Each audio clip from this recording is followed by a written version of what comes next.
আপনাদের থাকার পরেও একটা হত্যাকাণ্ড ঘটে গেছে ক্যাম্পাসে। না, সেটা হত্যাকাণ্ডের আগে এটা আমাদের সম্ভব না যে আমরা জানবো না যে মুরব্বীকে আনলে যে তার হত্যাকাণ্ড হবে। খুঁজে পাই সেই আমরা যখন বাদীর সাথে কথা বলতে চাই তখন কিন্তু তিনি এই মাহমুদ হককে চিনতেন না এবং আসলে এরকম 119 জনকে দেখে আসামি করা হয়েছে। তিনি মোট কথা এই মামলা সম্পর্কে আসলে সেই বাদীর কোনো ধরনের কোনো ধারণা ছিল না। ঠিক একই ঘটনা ঘটে এরপরে যখন আমরা দেখতে পাই রংপুর শহরের শহীদ মুন্না হত্যাকাণ্ডে যখন আর কি মামলাটা হয়, সেখানেও কিন্তু আমরা এই ছাত্রলীগের আর কি তার পাশে ছাত্রলীগের একটি দল ঢুকে পড়াতে তিনি আসলে শঙ্কিত হয়ে তিনি স্ট্রোক করে হার্ট অ্যাটাক করে মারা যান এবং তার এই হার্ট অ্যাটাক করে মারা যাওয়ার ফলে আসলে এই মৃত্যুটা যেহেতু আসলে পুলিশের সরাসরি কোনো গুলিতে অথবা পুলিশের লাঠিচার্জের মাধ্যমে তার মৃত্যু ঘটেনি, সে কারণে তার পরিবার আসলে এই হত্যাকাণ্ড বা এই মৃত্যুটা নিয়ে আসলে কোনো মামলা করার প্রয়োজনীয়তা কখনো অনুভব করেনি।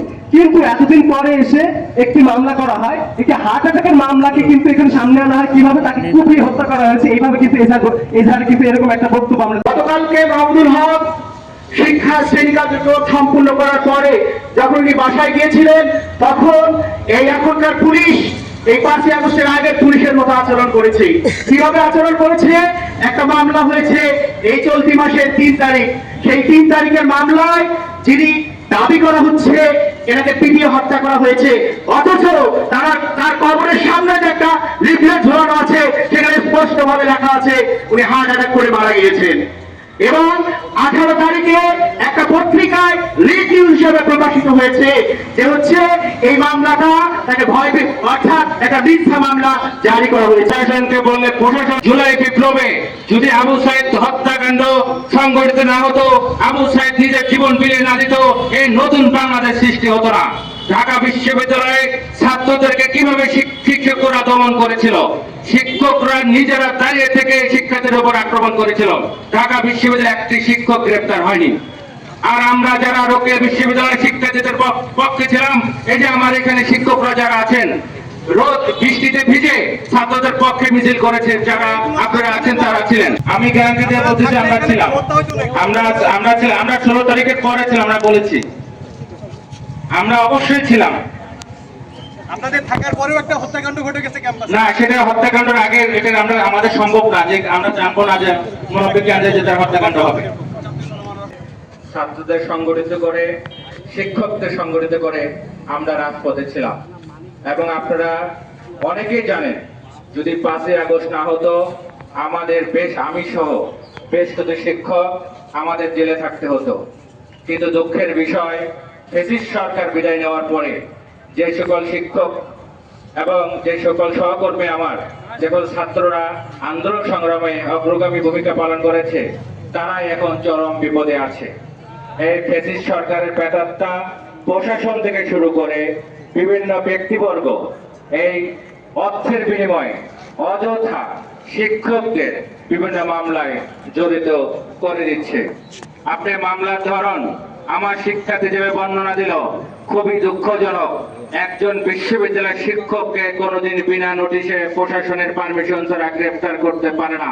রাতের বেলা পুলিশ এবং ছাত্রলীগ তাকে আক্রমণ করতে গেছে, হার্ট অ্যাটাকে মারা গেছে। যদি তারা সেই ব্যক্তি মরে যেও থাকে হার্ট অ্যাটাকে, সেটা পুলিশের কারণে মারা গেছে। গ্রেফতার করতে হলে পুলিশকে করতে হবে, সেখানকার ছাত্রলীগকে করতে হবে। বিশ্ববিদ্যালয়ের শিক্ষক হাজিরহাটে গিয়ে কখনো হত্যা করতে পারবে না। তারপরে যেহেতু মামলা, সেটা তদন্ত করে যদি তিনি দোষী সাব্যস্ত হতেন তাহলে তিনি তো এই দেশ থেকে পালিয়ে যাননি। প্রশাসনকে বললে প্রশাসন সহযোগিতা করত। যদি তিনি দোষী হতেন তাহলে আমার শিক্ষার্থীরা সহযোগিতা করত যে হত্যাকারীকে ধরিয়ে দিতে হবে। আমাদের বিশ্ববিদ্যালয়ের জন্য কলঙ্ক। আমি মনে করি বাংলাদেশ সরকার এবং প্রতিটা বিশ্ববিদ্যালয়ের শিক্ষকের জন্য একটি লজ্জার বিষয় ছিল গতকালকে বিনা কারণে বিনা দোষে মিথ্যা মামলায় একজন বিশ্ববিদ্যালয়ের শিক্ষককে গ্রেফতার করা হয়েছে। আপনারা জানেন না আমরা ছিলাম আমি গ্যারান্টি দিয়ে বলতেছি আমরা ছিলাম, আমরা 16 তারিখের পরে ছিলাম, আমরা বলেছি আমরা অবশ্যই ছিলাম। আপনাদের থাকার পরেও একটা হত্যাকাণ্ড ঘটে গেছে ক্যাম্পাসে। না, সেটা হত্যাকাণ্ডের আগে এটা আমাদের সম্ভব না যে আমরা জানবো না যে মুরব্বীকে আনলে যে তার হত্যাকাণ্ড হবে।